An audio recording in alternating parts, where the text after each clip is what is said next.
In 1992, the Villa boys from Aston, we travel near and far. You can hear us singing from the Stanford Villa Park. Hello and welcome back to the Coop de Villa Podcast. Something a little bit different there. New intro inbound. We're here to review Aston Villa versus Everton. And Jake, our second loss at Villa Park in 16 months. I guess, how do you see the game? Yeah. We said last week that away teams always bring it, especially those mid-table teams always bring it when they come to Villa Park. And, last night was no exception. Yeah, exactly that. I mean, Everton, I know easy beats away from home recently. They've been in very good form away from the Hills Dickinson Stadium. But I guess you could say we weren't quite up for the task in part. I thought we didn't play horrible. It was just a game where the first goal was incredibly crucial. We'll be getting into some key moments, but I think one place to start, 15 minutes into the game and you lose your captain, Super John McGinn, who left 15 minutes in with a knee injury. Hopefully it's not too bad. Yeah, always going to be tough when you lose one of your main leaders out on the pitch. And unfortunately, it looks like it can be quite a lengthy injury as well, especially grabbing his right knee, I think it was, coming off the ground. Obviously, Unai Emery not giving much away in the post-game press conference, but it certainly didn't look good from my point of view. Yeah, and Nick Hayes actually put on Twitter, I did see a post, and it goes, saw McGinn after the game, who's off for a scan tomorrow, so today, in brackets, join the queue.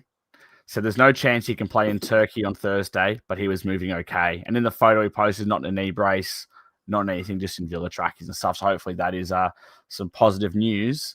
I'm not very normally critical of Unai Emery and what he does, but Evan Gasson for John McGinn, it's just not a like-for-like replacement, obviously. It just proves how thin our squad is right now, and how desperately we need to get some bodies in the door. We saw Daniel Marlin score for Roma on his debut, linked up really well with Took 20 minutes, didn't it? Yeah, I think 25 minutes. I think missed a penalty as well, mind you, but that's no surprise. A former Villa player missing a penalty. But, geez, we have a thin squad at the moment, Jake, don't we? Yeah, unfortunately, with Boubacar Kamara out, Amadou Onana, and now John McGinn, makes it very tough going forward. But while we look at the negative, while we look at the negatives, we got to look at the positives as well. I think we had a debutant come off the bench this morning, didn't we? It was a home debut. I think Hemmings came on against Arsenal for the final few minutes, but a home debut for Hemmings. And I mean, he's a player we probably will see more of, as much as we might not want to. But I thought his cameo was sensational. I mean, it's not an easy game to come into. I mean, you're 1-0 down at home. It's just, you need to try to get going. Jadon Sancho out ill again. So hopefully he's all right for Fenerbahce. But I mean, Hemmings did everything he could in his little cameo to hopefully to prove for more minutes. But I mean, look at the bench. We've got a full back four on the bench. We got no one really that strikes you as a super sub. I thought this is going to say something about the game, but I thought our two best players were Ian Matson and Matt Cash, two fullbacks that probably looked the most dangerous. And I mean, if I could go back, I thought Lindelof could play as a holding midfielder. I'm not going to lie, I probably would have brought Lindelof on in that CDM sort of position and pushed Tielemans a little further up, who can control the game. But I mean, young Hemmings, what an opportunity for him, and he took it. Yeah, and having the squad depth that we've got at the moment with and how thin it is, it's going to give these kids the opportunity to. The opportunity is going to be there for these kids to come in to be blooded, and that's what Unai Emery loves to do. He loves to blood the kids, loves to play the kids, and it's their time to shine now. we're well into the second half of the season now, and we've got a big push going towards the end of May. It's these kids are, we're going to get found out a little bit, but at the same time, we're also going to see glimpses of what the future is like for us, as we continue to push for Europe in years to come. Yeah, exactly that. We will touch on the game at hand. Obviously, a 1-0 defeat to Everton, as we mentioned before, a Barry goal in the 58th minute. It reminded me a lot of the Nottingham Forest game. In this one, obviously, David Moyes is a class manager. I'm not going to sit here and tell you he's not a class manager. As soon as you got that goal, it was always going to be tough. But going in at halftime 0-0 probably should have been a little bit more, Jakey. Yeah, I think we had a couple of really good chances early on, especially with Morgan Rogers. I think we kind of squandered a couple of half chances, and to be quite honest, you've got to take those half chances, especially when the table is so tight at the moment, and it could have put us a little bit closer to Arsenal, and it also could have put us that 3 points could have put us 3 points ahead of City as well, which is so crucial, especially given that we play them in the last game of the season. I think we probably should have had at least a goal before halftime. But you got to take those half chances. Unfortunately, we didn't. Yeah, I mean, I'm not sure what it comes down to, Jake, but as you said, like, those half chances are crucial, and you get into halftime 0-0 at Villa Park. I mean, I just think that it's one of those games you think, geez, when are we going to score? When are we going to score? And it's like, we got the class on the field. I mean, Emi Buendia was a little bit off. I'm not sure he tried to be too fancy, or we just thought the goal would come. But there was a big moment early on in the second half. I think it was like 2 minutes before Everton scored. Morgan Rogers blazing through. James Garner already on a yellow card, who, by the way, I think was rightfully awarded man of the match. It was absolutely sensational for Everton, absolutely controlled everything for them. 2-hand shove in the back of Morgan Rogers. Not only was not a foul or a second yellow, like, how'd you see that? Well, you and I are both AFL supporters here, Noah. And if you put 2 hands in the back, 9 times out of 10, it's a free kick, isn't it? Yeah, it's so bizarre, Jake. Doesn't matter what code you play, it's got to be a free kick, and especially in a dangerous position as well, where he was nearly through on goal. Morgan Rogers, he was nearly through on goal. Obviously, decided to take an extra touch. But yeah, that should have at least been a foul. And to be quite honest, should have been a card. I know he's not last defender, but given that he was already on a yellow, it's a blatant foul for me, and unfortunately, it's a second yellow. It's got to go down, is it? Yeah, I mean, it's one of those ones. I mean, the FA literally came out and said they got 2 decisions wrong for Aston Villa. The one against Wolves should have been a red card, and Marino should have been second yellowed against Arsenal. And I think the game was 2-0 or 1-0 in that game away from home as well. And I guarantee in a few weeks, this one will come out and say the ref got that one wrong. And I mean, you can slay the rest all you like. I'm not, having a massive crack, but they've just got to be better than that. He was right there. It's a massive, massive moment in the game. In a game it's a 1-0 win. It's a 1-0 win for Everton. Like, it's such a narrow game as it is. And I think if he wasn't on a yellow card, he gives him a yellow card. So why can he not give him a yellow card when it's there anyway? Well, unfortunately, you see a lot of it happen these days. Is challenges that would normally be a yellow card, and because the player's on that yellow, it almost like in the referee's mind, you've got to give him one more chance, just one more chance. Maybe he won't do it. Maybe he won't do it again. Sometimes you just got to be that manager and bite the bullet. I know when Jared Gillett used to referee in the A-League, he was no stranger to dishing out red cards just willy-nilly, because he wasn't afraid to. Whether we liked it or not, he was not afraid to whip out a red if you were on a second yellow, if you earned a second yellow. But I think we just give players too much free reign, and sometimes you're just going to make those big calls that are obviously going to change the course of the game. It changed the course of the game, not in our favour.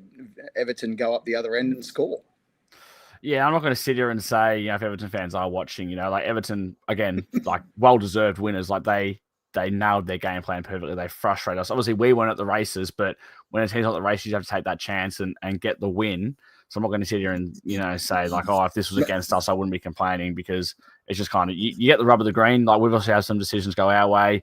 We've had decisions go against us. It's just how football works. But obviously we are an Aston Villa podcast, so we will be pinpointing the things that we thought that we were hard done by.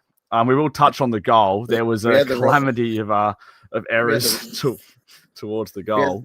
We had the rub of the green a couple of years ago, didn't we? With a certain goal against Sheffield United that ended up keeping us up. I know you say that, but then you go through that season about 4 or 5 things that went against us, like the Lansbury against Palace, the disallowed goal. So in a season, you get the rub of the green, you don't get the rub of the green. It normally comes full circle. I'll just say that normally. Obviously, we're pissed off because we've lost the game of football.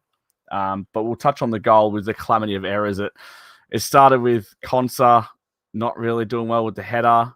Pass it to Pau, who slips on a very slippery Villa Park surface. McNeil, good hit. Martinez, very questionable. Could he have done better? I'm not a goalkeeper. I'm not going to claim to be a Premier League goalkeeper. It looks like he tries to grab it and tries to catch it, where if he just hit on the chest, Martinez, and just grab it, and it's a great finish from Barry. It really is a great finish. Unfortunately, I have played in goal before, and 100%, you're right. He does look like he does try to grab the ball, which, fair play to him. Most of the time he does, and most of the time he does really, really well. Emi Martinez, we all know that he loves to grab the ball. But I think just in that instance, unlucky that he did get hands to it and just wasn't able to hold on. But having said the chip finish by Barry was just, there's nothing you can do about it. And I know Ezri Konsa did everything he could and stuck out a foot and nearly got there. But you can't help but give credit to the Evertonians for finishing that one off. Yeah, it's a great finish, and as I said, David Moyes is a great manager, and once he goes 1-0 up, he does tend to kind of stay that way. Now I'm going to go a bit of not a PSR rant, but I'm going to mention a quote from an interview with Unai Emery, and this is one of a quote I love this quote, because I think all Villa fans are frustrated. Everyone that is associated with Aston Villa is frustrated. Clearly, we don't have the spending ability, no matter what, at the moment. Emery goes, "We don't have the potential to sign, for example, Manchester City signing Semenyo and Tottenham signing Gallagher. Okay, we have our own power and we will exploit our capacity. We're creating something special here, more than our capacity to buy everyone we want." Like, I know we're all frustrated with the sale of Marlon. I know we are, but if this gives us the potential to potentially buy 1 or 2 players that can help the squad. I know we're thin right now, and yes, we could have used Marlon, but let's say we didn't sell Marlon the other day and we're going to sell him tomorrow. He wouldn't have played anyway. He's creating options for us and to potentially bring us home like Tammy Abraham. But we are just so restricted by these rules that are favouring the big 6, the powerful big 6, whatever you want to call them. Manchester City just go by the 2 most informed players in the league that don't belong to big 6 clubs. Tottenham splashed 40 million on Conor Gallagher when we were going to pay 25 for him. These clubs somehow have the spending capacity and the PSR regulations, when we have outperformed our skin in our 3rd consecutive season of European football, and we're getting punished for it. Like, it's honestly ridiculous. Yeah, well, unfortunately, when you're a small club from Birmingham, apparently, you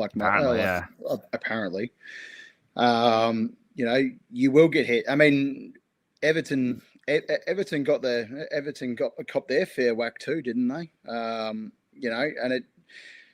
115 charges for Manchester City, and that never went anywhere, did it? It still hasn't. It still hasn't gone anywhere. Honestly, it could not happen. It might not happen in my lifetime. They'll get charged for these things. It's just ridiculous. But it also just shows how corrupt and how much money is being thrown by these sheiks. Newcastle United going out and spending big when they got their Saudi Saudi prince. But now they're in trouble, though, aren't they? They are in trouble. But having said that, they're also still sitting inside the top 10. So, while they are in a bit of trouble and their form has dropped, they've still got a heavy backing. We are a club that tries to build from within. We bring in these young kids and we're trying to turn them into stars. I said it last week. Jacob Ramsey was one that we turned into. He had the potential to be a half decent player, and now we've sold him off, and he's gone on to other things. Even Bogart as well. I'd hate to see Bogart go in the next couple of seasons, because I think, as you said last week, I think he's going to be a really good player for a long time for us. If he has, if he stays healthy, stays fit, and stays loyal, which is a big thing in football these days. Nobody is loyal now. That's what I was going to say. And it obviously brings on to a good talking point, Jake, talking about academy players and stuff. And I'm not sure how many times you can say the return of Jack Grealish to Villa Park. I put it in the thumbnail and I put it in the title and description and stuff. But obviously Jack Grealish is back at Villa Park once again. This time, for me, it felt a bit different. I've not been one to hate Jack Grealish for what's happened. I mean, he kind of set us up. I know we didn't kind of spend the money wisely. But this time coming around, it felt different, him returning. It was very toxic last time he was at Villa Park. We beat City 2-1. The crowd kind of really got on his back. But for me, if us booing him makes him not perform, I'm all for it. It's White Line Fever. He's a former player of the club. Put him off his game is fine. But after the game, you see him going around and clapping the whole ten, kissing the whole ten and stuff. Like, he's still a Villa fan at heart. But for me, it just felt like a turning of the chapter, if that makes sense. You got to remember that, again, the main thing is he is still very much a Villa supporter. And I don't think a lot of people realise that he probably sits at home looking at our scores and looking at our highlights as any other fan does. And it's one thing to boo somebody to put them off their game or to give them a bit of give them a bit of a rub during the game, but it's one to boo him after the game. He hasn't played at the club for 6 years. I personally think that we got to get over it. We got 100 million for him. He went to City. He did his time at City. He won a Premier League. He won a Champions League. And through the Pep Guardiola system, he now finds himself at Everton. That's just football. And there's players that are going to come and go.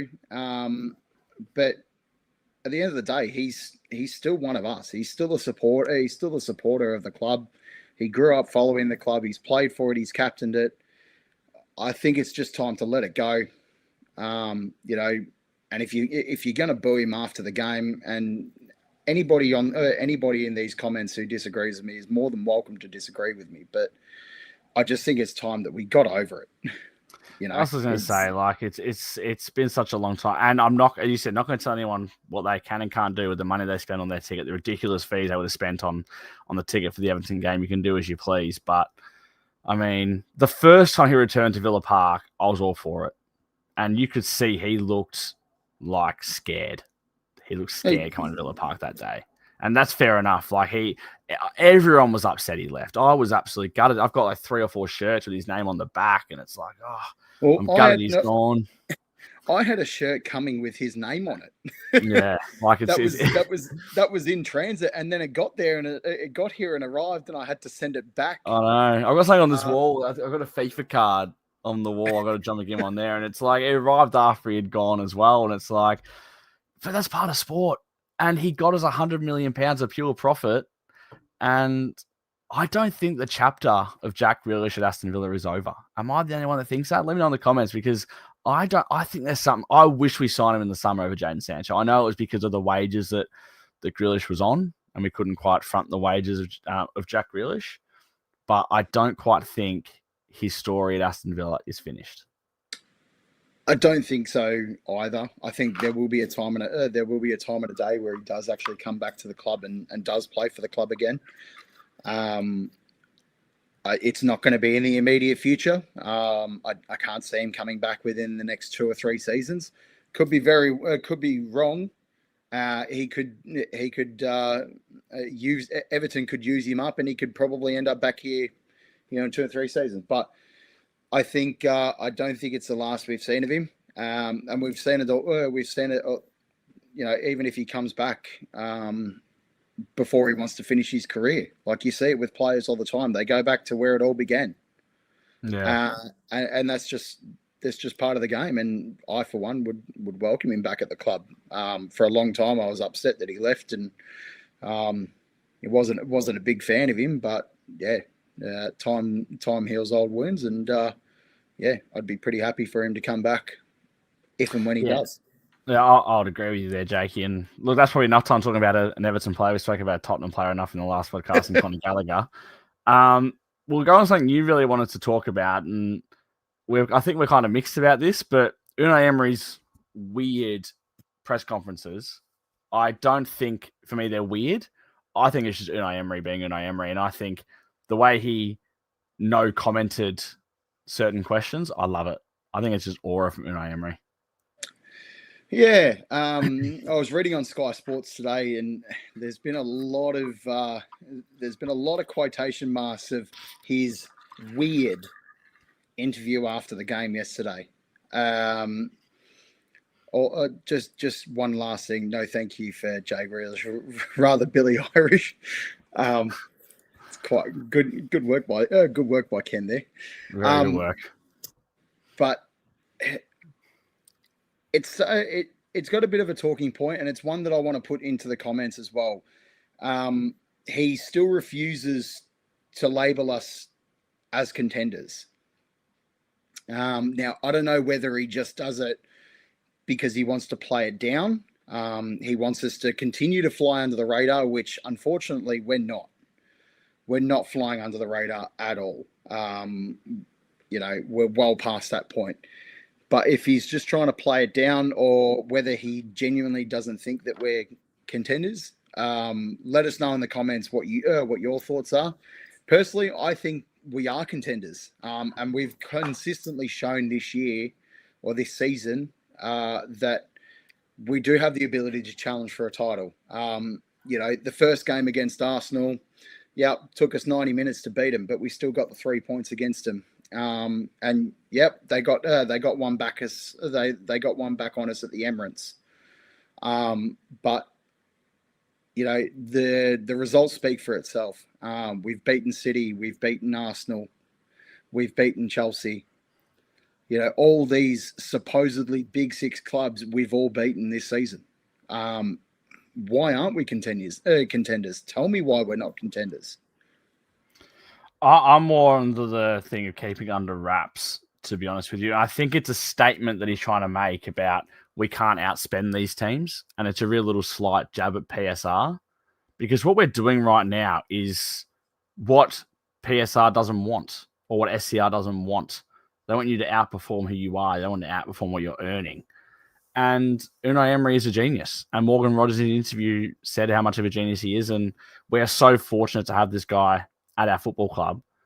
And I love the downplaying of it. I love it. People are going to go, Villa, they're in this, we haven't won anything for 30 years. So until we have, he's got no point to overplay it. I think keep downplaying it. It's been working for a few seasons now. And it's, I completely agree with this as well. Just an example of the media being completely clueless about, I completely agree. I think, it's so true. The media, the person interviewing Unai Emery wants the clickbait, wants the grab, wants the title, wants Emery cracks it at this. But what do they get? Emery refuses to answer. He's very smart. They did the very same thing when Unai Emery didn't shake hands with Mikel Arteta after the game on New Year's Eve. Everyone jumped all over the internet about him not shaking hands with him.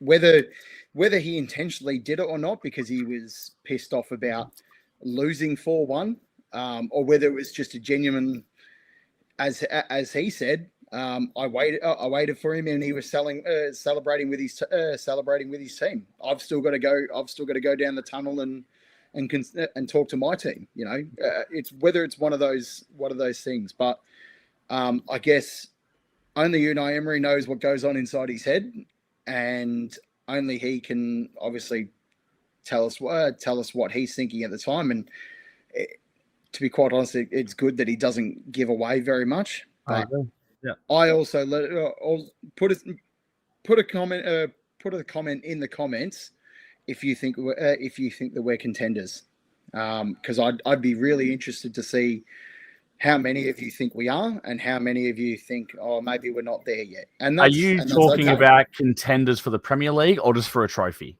That's what I'm more curious on as well. Because if you're saying contenders for a trophy, I think we should win a trophy with this current team and manager we have.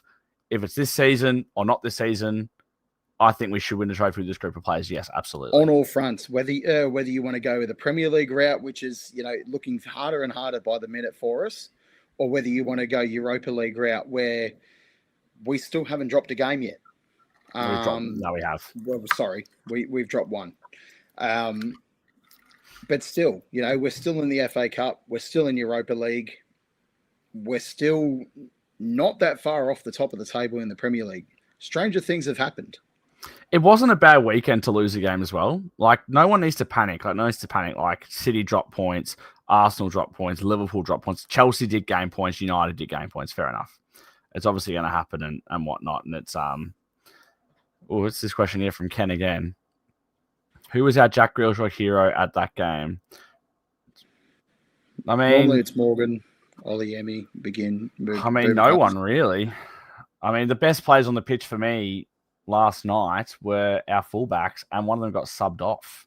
And if anyone was going to get in that game, Maatson has that extra change of pace just to get across the box and whip a ball in. But that's football. As I said, we were just a little bit off it, a tiny bit off it. We huffed and puffed, and we couldn't quite break him down. I mean, we had a header with the 94th minute. Buendia, again, loves a late goal at the Holt, but again, couldn't quite get it on target. It's one of those days. Listen, it's one of those days. Dust ourselves off. We've got a massive week ahead, and we'll talk about that just shortly. We got another comment from Duncan. Yes, we can silverware, but Premier League is... I agree with this as well, but we've got to get the signings right. I mean, we've got poor Harvey Elliott rotting at Bodymore Heath, the poor bloke. I honestly feel so bad for him. I honestly don't know what... I know it's got something to do with his contract and the clause of his contract, whether it triggers something. So it's an obligation to buy after 10 games. He's played 5. And Emery doesn't rate him, clearly. Emery doesn't want him. I trust Emery. I completely trust Emery. That's completely fair enough. All good with that. I also don't think that you can't judge a player by 5 games. I think it's not just 5 games on the field, though, Jake. It's training, it's mentality, it's how he is around the club. Yeah, we don't see we obviously don't get to see him what he's like around the club and what he's like. But I think he's a bit. And to be quite honest, if we're not going to play him, why is he just becomes a list clogger? Well, at the moment, that's kind of what he is. Liverpool don't want him back. We don't want him. So it'll be worked out by the end of the month, but there's still, 2 weeks to go on the transfer window. So they're still trying to work it out. And as recording this going live, there's been no updates on Tammy Abraham or anything like that. I think we were €2 million short of what they are. So I assume the deal will get done for Tammy Abraham. I do assume. I don't think it'll get done this week. And that's going to, I guess we can lead into what a massive week we've got. Fenerbahce away and Newcastle away. I still think we're the front runners for Mamouche as well. I mean, Mamouche would be a pretty good signing if you ask me. Cancel the loan deals and get I kind of touched on this. I'm obviously not over in the UK, but the money we're going to get for Marlon selling him the $2 million loan fee now and the $25 million obligation to buy, will set us up way more in January now and next season than what cancelling Sancho's loan will do. That's my understanding from reading reports and articles and stuff.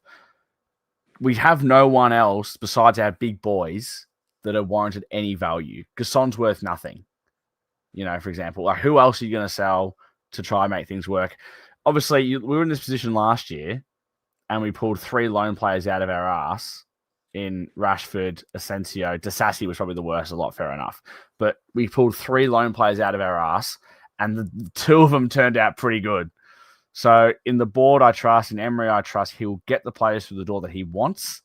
Obviously, we're a tad restricted of who that could be. We'll kind of see how we go. But Jake, looking forward to I guess we'll go Fenerbahce first. If I'm reading what's correct, the John Duran red card's been overturned. So I believe he's available to play in what's going to be a pretty weakened Villa side again. Yeah. I honestly haven't seen whether it has or hasn't. But you would think that it may.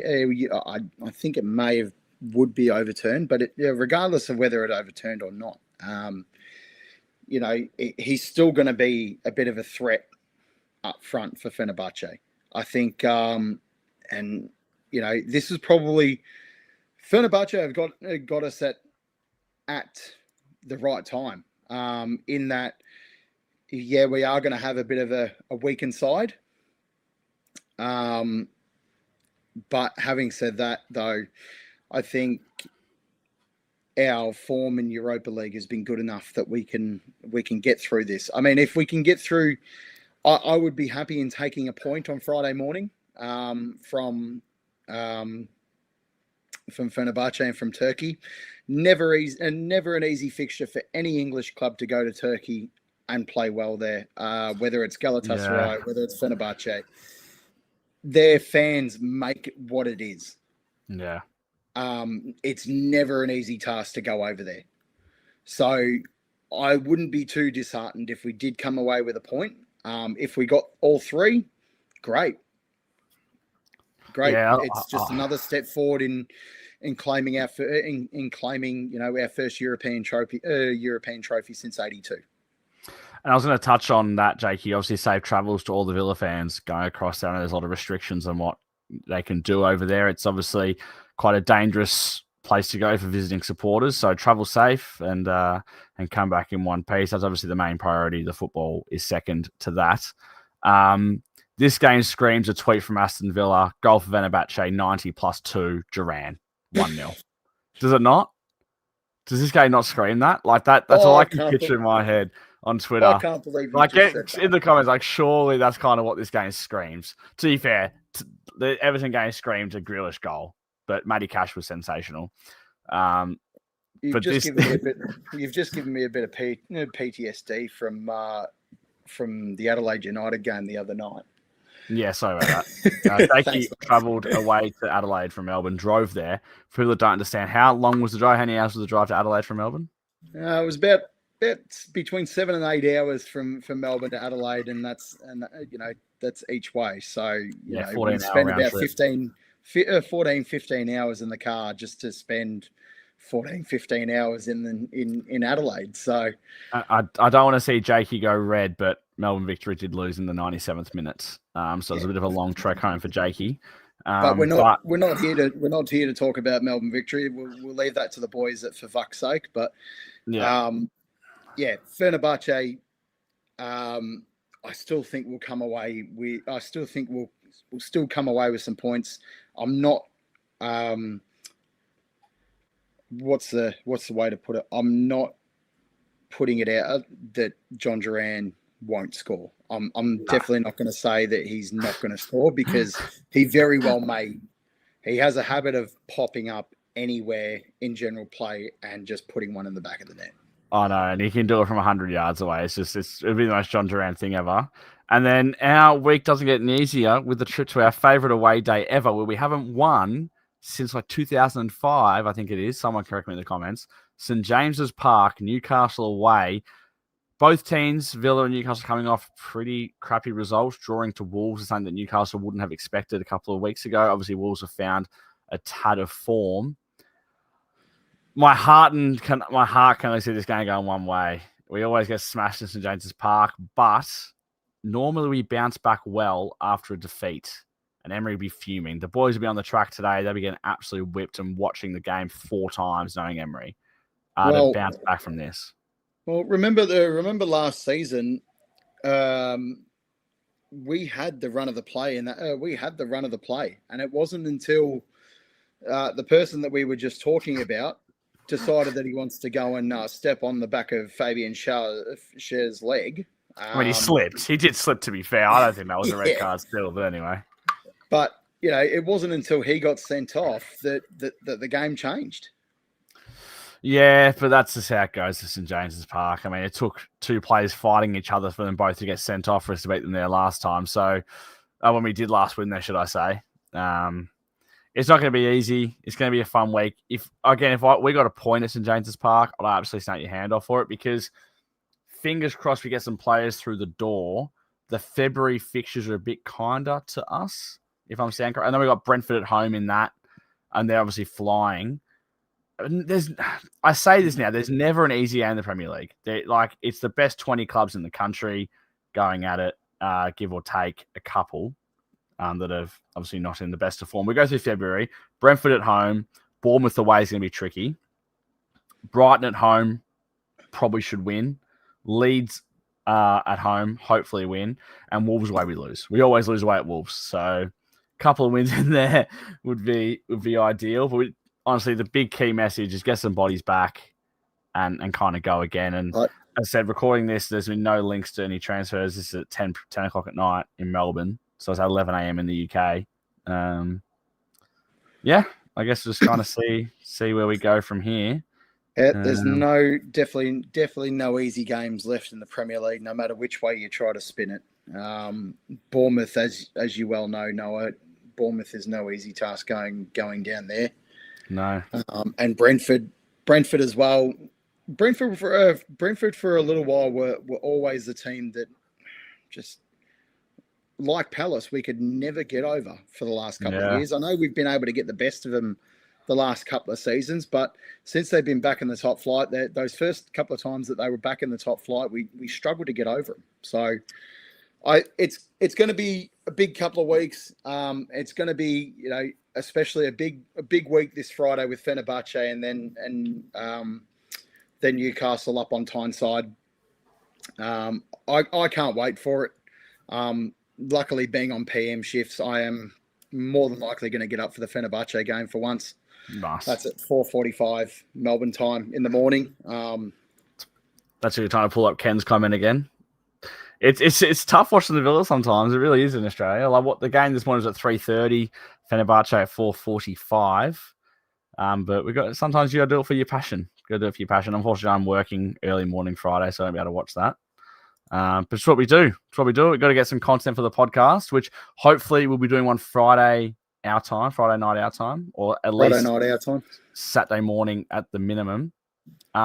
Just before we start to wrap up as well, I want to wish happy birthday to massive fan of the podcast, Nassif Suarez, Aston Villa co-owner, who's obviously a big fan of the podcast. I wish. Please sponsor us if you are a fan, Nassif. But happy birthday to co-owner. And all that. But let's get some score predictions in. So we will be coming back for Fenerbahce. So we'll just do a score prediction for that game. Jakey, where do you see this game taking us? I'm going to say 1-1. Let's be honest. I'm going to take the pessimistic view, and I'm going to say 1-1. That we at least take a point out of Fenerbahce. I'd love to say that we get a 2-1 result because as we found out last week, we always concede. So I'd love to say 2-1, but realistically, I'd be happy with a 1-1 draw. Yeah, you can't take the words right out of my mouth, but I can't agree with you, Jakey, because we've got to do something different on this podcast besides agree with each other. So I'm going to go 2-1 Villa, John Duran to score a hat-trick, 2 in the Villa net, 1 in the Fenerbahce net. So he scores 3, 2 own goals, and 1 goal from himself from about 150 yards, because that is what John Duran does. But should be a cracker. Safe travels to everyone going across to that game. Another great away day. Anything else you want to add, Jakey? Just lastly, we mentioned last week that we're getting the Instagram page back up and firing. Would be great to have you guys give us a follow on Instagram and following us on our socials. Grow the exposure of the podcast. Everything you need down below. Instagram, Coop de Villa, all across the board. Give us a follow. We want to interact with you guys as much as possible outside the podcast. So even in the comments on here, we like to reply to many comments. We love reading them. To be honest with you, it's great to be able to make these connections from all over the world. Obviously, me and Jake sat in our house in Australia, and you guys over there in the UK. But definitely subscribe. I mean, we want 815 subscribers. Geez, if we can hit 1,000 before the end of the year, that'd be something special. But share it amongst your friends. Tell them about the Coop de Villa podcast. And as we always say, Jakey, until next time. Until next time, just like to lastly give a shout out to Peter Caulfield, my chauffeur for the weekend, and our very good friend Fabian as well. And before we go, Drozza, who's a better darts player? Me. End of. I think I did beat Jakey when we did play. I did beat you, didn't I? Or did you beat me? No, I beat you. Oh, I mean, we'll have to do a live stream one day. But up the Villa, guys. Thanks for watching. Thanks, guys.